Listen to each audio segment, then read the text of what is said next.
Ladies and gentlemen, this is Facebook Live. Welcome to episode number 117 of the Vex Podcast. Joining me today is we call Mr. Lee Majors. What's up, Lee Majors? And Mr. Johnny fucking Zero, Nation Hero. Woo! The Nation's Hero? All right. Fucked up story time on the Vex Podcast. The band Starscream I'm in used to be called The Broken. Now, I want to stress to everyone listening to this story right now, this shit is in my book that none of you fucking people bought. I'm not bitter, but it is available on smashwords.com. 12 foot tall and bulletproof, Vex X, the autobiography. Go buy that shit. I'm working on the audiobook as we speak, Johnny Zero. It is hard as fuck to read that shit. You're like, I am Vex X, and I say this, and then you breathe into the fucking mic, it sounds retarded. Then you gotta edit it out and go back. So, 18 years old. It is the third show King Sam and I have ever played in the history of time. It's at a college called Textile University. It has since changed its name. It is in November of 1994. We were called The Broken. Now, King Sam and I are still together. We're called Starscream, but this is our first band. It's called The Broken. I had a best friend named Steven. A best friend, B-E-S-T. I, at this point, had known him for well over 5 years. He was my homie. We were tight. It was a good thing. Veronica tuned in. She will remember this story. All right. In typical Vex fashion, right, I had a girlfriend. Her name was Nicole. Hey, I don't think you're watching this, Nicole, but you remember we were together back when I had hair and I was young. Good times. And then I had a side girlfriend because I got issues. So my side girlfriend was hanging out with the band. And my real girlfriend wouldn't hang out with the band because she was like not into that music. So there were two separate lives, right? And we're playing a show, and it's our third fucking show, and we're very excited, and we're going to go play. I woke up, someone had smashed my car windshield that morning. That was a rough one, but that's okay. That's okay. We survived. I get in my car with my broken windshield. I get the equipment. We drive to the thing. Steve was our band manager, okay? Behind my back, the whole time, he's telling my girlfriend, Nicole, you've got to come to the show. This show is so important for Vex's career. You have to go. And she's like, it's not my thing, right? It's not my thing. I don't like that music. It's not my deal.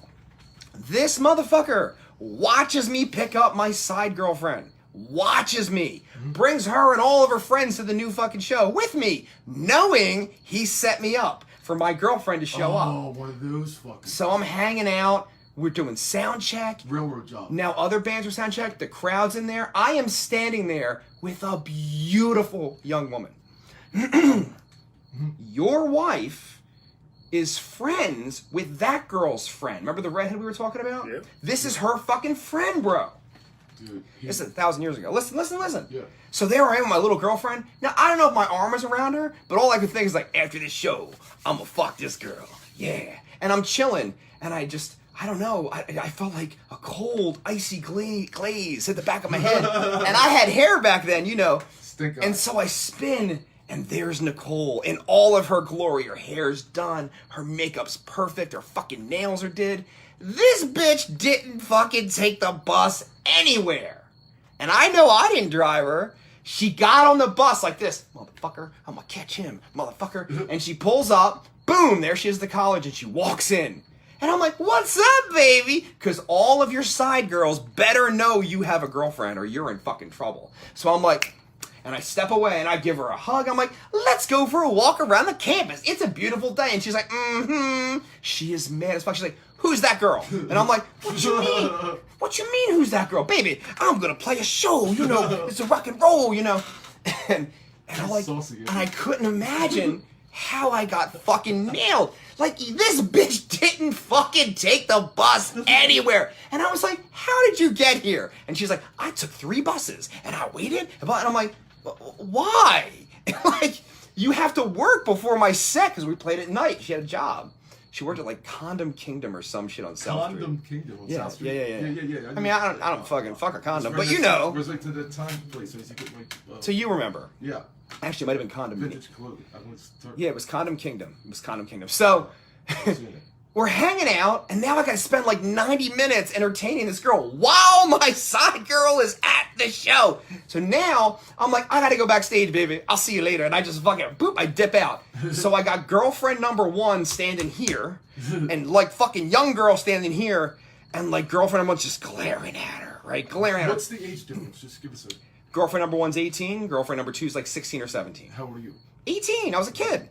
So this is bad, man. I loved them both, I guess. I don't fucking know. I was a young man. Yeah.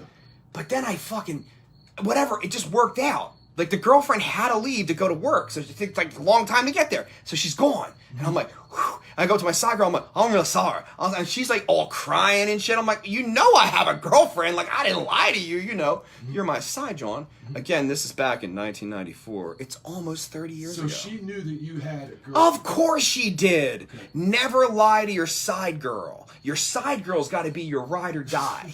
You can't lie to your side girl, because if she finds out she is not the side girl, you're dead. And I don't know, man, somehow it worked out, and Steve was like, brr, and I didn't comprehend at first. Steve fucked me over. I didn't know where it came from. And then she spilled the beans. I'm like, Nicole, why are you with this show? She's like, I don't know. Steve came to my job and told me how important it was. I'm like, Steve came to your job? Really? Yes. So my band manager made sure because he wanted to fuck my girlfriend. He always wanted to fuck my girlfriends. The reason I tell this fucking story, me and the Nicole person, we worked it out. I kept the side John. I don't know how the fuck I kept them both. I don't know how. I understand it, but... So listen. A couple years go by, and I get rid of Steve. I'm like, fuck you, you're a piece of shit. I'm done with you for a while.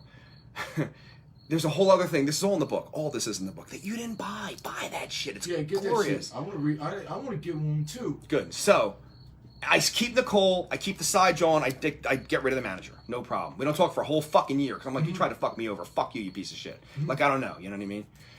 Yeah, he eventually rolled on me. She was like, because I really was cheating, and she wanted verification. Even though she thought she caught me, she didn't really fucking catch me, because I wasn't even touching the bitch when she walked up. I was just like, hey, baby, how you doing? So I got in trouble, but you didn't have any proof. And then later, Steve's like, yeah, he's cheating on you with this one, and this one, and this one over here. And he fucking gave you a list. So I fucking got rid of that guy. Now listen. In the interim, a year goes by. Our band gets better. He gets into a new band.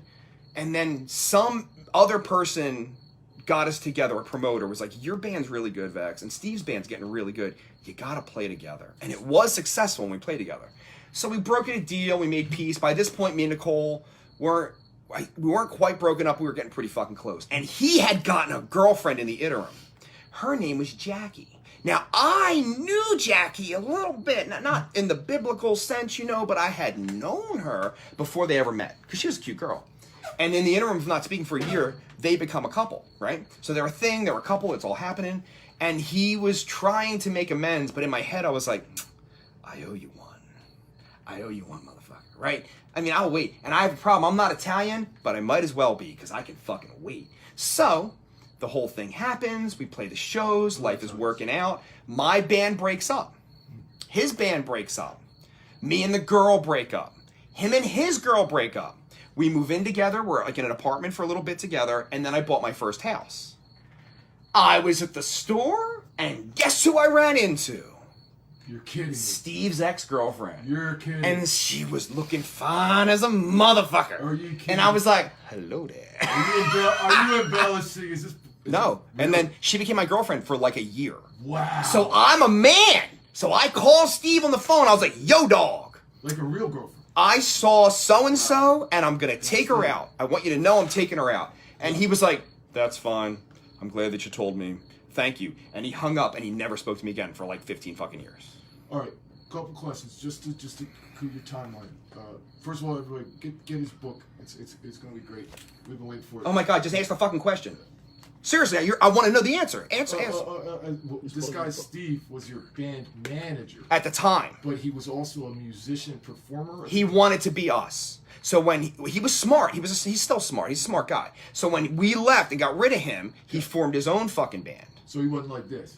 He was like, you know, a guy who would go behind your back and shit like that. He obviously did. But when I did it, I really did just run into her. Not that I'm condoning cheating. No, but I just ran into her. Yeah. And again, they'd been broken up for like a minute, right. A year or something. And she looked good. So you got your vengeance. Hey, I would say so. And then I dated her for a while. And then I tried to hook up with her friend because I'm scummy. And then we broke up.